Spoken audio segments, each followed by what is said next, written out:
আমার চ্যানেলে তোমাদের সকলকে স্বাগত। আজ আমরা ক্লাস 9-এর রায়ান মার্টিন প্রশ্নবিচিত্রা থেকে ইতিহাসের প্রথম পর্যায়ক্রমিক মূল্যায়নের দ্বিতীয় স্কুল সলভ করব।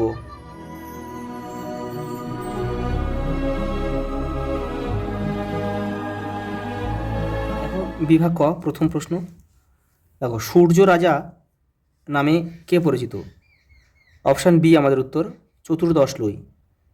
আর পঞ্চদশ লুই হচ্ছে প্রজাপতি রাজা হিসেবে পরিচিত। এটা একটু তোমরা মনে করে রাখবে। পরেরটা দেখো, ফ্রান্স ছিল ভ্রান্ত অর্থনীতির এক বিশাল জাদুঘর, কথাটি বলেছিল অ্যাডাম স্মিথ। অপশান এ আমাদের উত্তর। 1789 খ্রিস্টাব্দে ফরাসি বিপ্লবের পূর্বে ফ্রান্সের স্টেট জেনারেলের অধিবেশন আহ্বান করা হয়েছিল 1614 খ্রিস্টাব্দে। পরেরটা দেখো, জিরোন্ডিন দলের প্রধান নেতা ছিলেন ব্রিশো। ফ্রান্সের ভূমিকরকে বলা হয় টেইলি। অপশান ডি আমাদের উত্তর। আর টাইথ হচ্ছে ধর্মকর, আর ভ্যাতেম হচ্ছে আয়কর। এটা তোমাদের কিন্তু মনে করে রাখতে হবে। টাইথ হচ্ছে ধর্মকর। পরেরটা দেখো, ট্রাফালগারের যুদ্ধ হয়েছিল ফ্রান্সের সাথে ইংল্যান্ডের। সালটা কত বলো তো? সালটা হচ্ছে 1805 খ্রিস্টাব্দ, ট্রাফালগারের যুদ্ধ। Napoleon confederation of the Rhine গঠন করেন। অপশান এ আমাদের উত্তর হবে, জার্মানিকে ঐক্যবদ্ধ করার উদ্দেশ্যে। দেখো পরের প্রশ্ন, কোর্ট নেপোলিয়ানের মাধ্যমে নেপোলিয়ান বাস্তবায়িত করেছিল। অপশান এ আমাদের উত্তর হবে, সাম্যের আদর্শকে।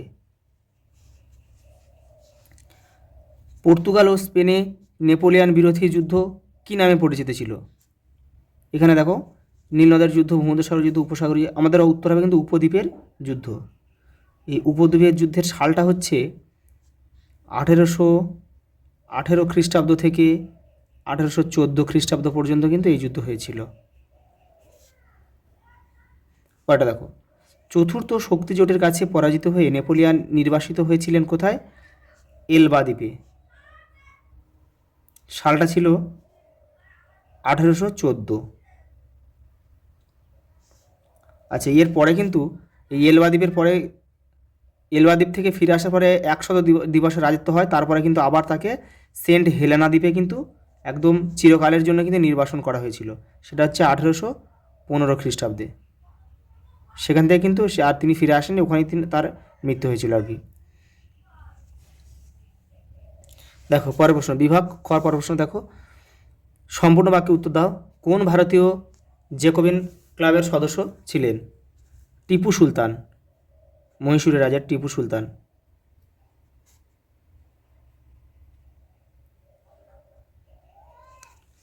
পরেরটা দেখো,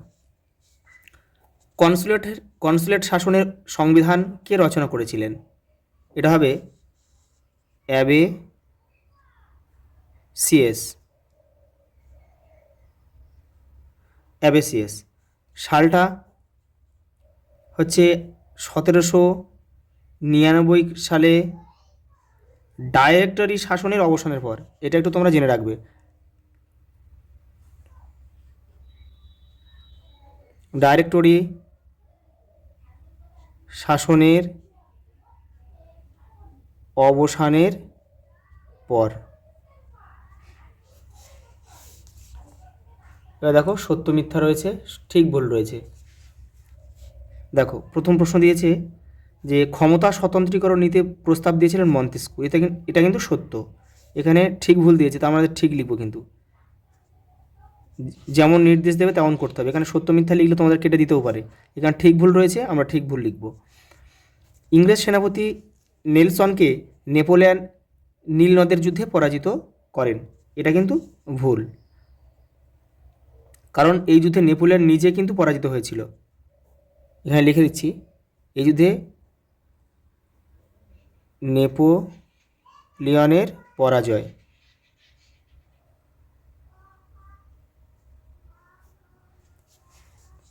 পরেরটা দেখো পরের প্রশ্ন দিয়েছে কি, নিম্নলিখিত বিবৃতিগুলির সঙ্গে সঠিক ব্যাখ্যা নির্বাচন করো। এখানে একটা বিবৃতি রয়েছে, 3টে ব্যাখ্যা রয়েছে, যেটা ঠিক সেটা আমাদের কিন্তু চিহ্নিত করতে হবে। দেখো, বাস্তিল দুর্গ ছিল রাজার নিরঙ্কুশ স্বৈরতান্ত্রিক শাসনের প্রতীক। ব্যাখ্যা 1 দিয়েছে এখানে বিনা বিচারে নিরপরাধ মানুষদের বন্দী করে রাখা হতো। 2 দিয়েছে এখান থেকে রাজা বিভিন্ন স্বৈরতান্ত্রিক শাসন ঘোষণা করতেন। ব্যাখ্যা 3, এই দুর্গের মধ্যে রাজা ষোড়শ লুইকে হত্যা করা হয়েছিল। এখানে কিন্তু আমাদের ব্যাখ্যা 1টাই সঠিক উত্তর হবে, এটা যে এখানে বিনা বিচারে নিরপরাধ মানুষদের বন্দী করে রাখা হতো। দেখো বিবৃতি 2, পোপ সপ্তম পায়াসের সঙ্গে নেপোলিয়ান কনকর্দাত স্বাক্ষর করেন। ব্যাখ্যা 1 কী বলছে দেখো, নেপোলিয়ান পোপের সঙ্গে যুদ্ধে পরাজিত হন। ব্যাখ্যা 2, খ্রিস্টান জগতের ধর্মগুরু পোপের সঙ্গে সব রকম বিরোধ নেপোলিয়ান মেটাতে চেয়েছিলেন। ব্যাখ্যা 3, নেপোলিয়ান অত্যন্ত ধর্মপ্রাণ মানুষ ছিলেন। এখানে ব্যাখ্যা 2টা আমাদের সঠিক উত্তর হবে, যে খ্রিস্টান জগতের ধর্মগুরু পোপের সঙ্গে সব রকম বিরোধ নেপোলিয়ান মেটাতে চেয়েছিলেন, এটাই আমাদের উত্তর। দেখো বিভাগ গয়ে মান 2-এর কী প্রশ্ন দিয়েছে দেখো, লিড দ্য জাস্টিস কি, দেখে নাও। দেখো লিড দ্য জাস্টিস কি, দেখো লিড দ্য জাস্টিস ছিল ফরাসি রাজতন্ত্রের একটি বিশেষ রাজকীয় অধিবেশন। যখন প্যারিসের পার্লামেন্ট কোনো রাজকীয় আদেশ বা আইন নথিবদ্ধ করতে অস্বীকার করত, তখন রাজা স্বয়ং পার্লামেন্টে উপস্থিত হয়ে সেই আইন কার্যকর করতে বাধ্য করতেন। এই বিশেষ পদ্ধতিটি লিড দ্য জাস্টিস নামে পরিচিত। পরেটা দেখো, ফরাসি বিপ্লবের রুশোর অবদান কী ছিল। ফরাসি বিপ্লবের প্রধান দার্শনিক অনুপ্রেরণা ছিলেন জ্যাক রুশো, যিনি তার সামাজিক চুক্তি বা সোশ্যাল কন্ট্রাক্ট গ্রন্থে জনপ্রিয় সার্বভৌমত্বের তত্ত্ব প্রচার করেন। তার মানুষ স্বাধীন হয়ে জন্মায় কিন্তু সর্বত্র সে শৃঙ্খলিত, এই উক্তিটি ফরাসি জনগণকে স্বৈরাচারী রাজতন্ত্রের বিরুদ্ধে বিদ্রোহ করতে এবং সাম্য ও স্বাধীনতার আদর্শে উদ্বুদ্ধ করেছিল। বিপ্লব পরবর্তী ফ্রান্সের সন্ত্রাসী শাসনের প্রয়োজনীয়তা কতখানি ছিল। দেখো, বিপ্লব পরবর্তী ফ্রান্সে অভ্যন্তরীণ বিদ্রোহ দমন এবং বৈদেশিক আক্রমণ থেকে বিপ্লবকে রক্ষা করার জন্য সন্ত্রাসী শাসনের প্রয়োজন ছিল। দেশের চরম অরাজকতা ও খাদ্য সংকট মোকাবেলা করে প্রজাতন্ত্রের অস্তিত্ব টিকিয়ে রাখতে রোবোস্পিয়ারের নেতৃত্বে জ্যাকোবিনরা এই কঠোর দমননীতি গ্রহণ করেছিল। পরেরটা দেখো, ভাদেমিয়ার ঘটনা বলতে কী বোঝো।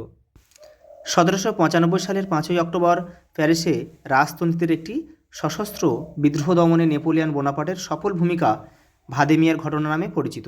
এই ঘটনায় ডিরেক্টরি সরকারকে রক্ষা করার মাধ্যমে নেপোলিয়ান প্রথম সামরিক খ্যাতি অর্জন করেন এবং ফ্রান্সের ক্ষমতার কেন্দ্রবিন্দুতে উঠে আসেন। শত দিবসের রাজত্ব কাকে বলে। এলবা দ্বীপের নির্বাসন থেকে ফিরে এসে 1815 সালে নেপোলিয়ান বোনাপার্ট ফ্রান্সে পুনরায় যে 100 দিন রাজত্ব করেছিলেন তাকে শত দিবসের রাজত্ব বলা হয়। ওয়াটারলুর যুদ্ধে চূড়ান্ত পরাজয়ের পর তাঁর এই সংক্ষিপ্ত শাসনের অবসান ঘটে। এরপর দেখো বিভাগ ঘ, ফরাসি বিপ্লবের সাম্য, মৈত্রী ও স্বাধীনতার আদর্শ ইউরোপ তথা বিশ্বের ইতিহাসে কী প্রভাব ফেলেছিল। দেখো রাইট মার্টিন 33 নম্বর পেজে উত্তরটা রয়েছে। এই দেখো, এই যে এটা করলেই হয়ে যাবে তোমাদের।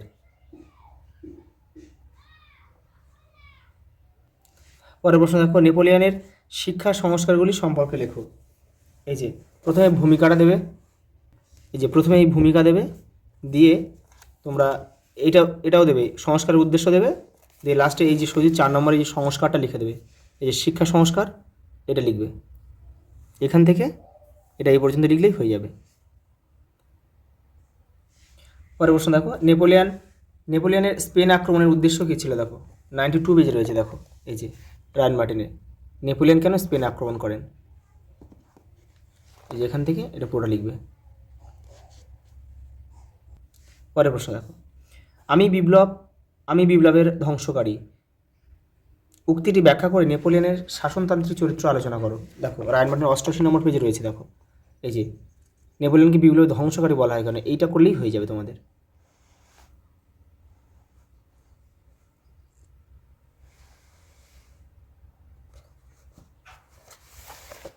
এবারেও রয়েছে,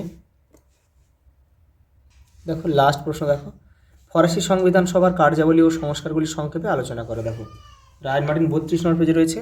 এই দেখো এই দেখো এখান থেকে তোমাদের লিখতে হবে।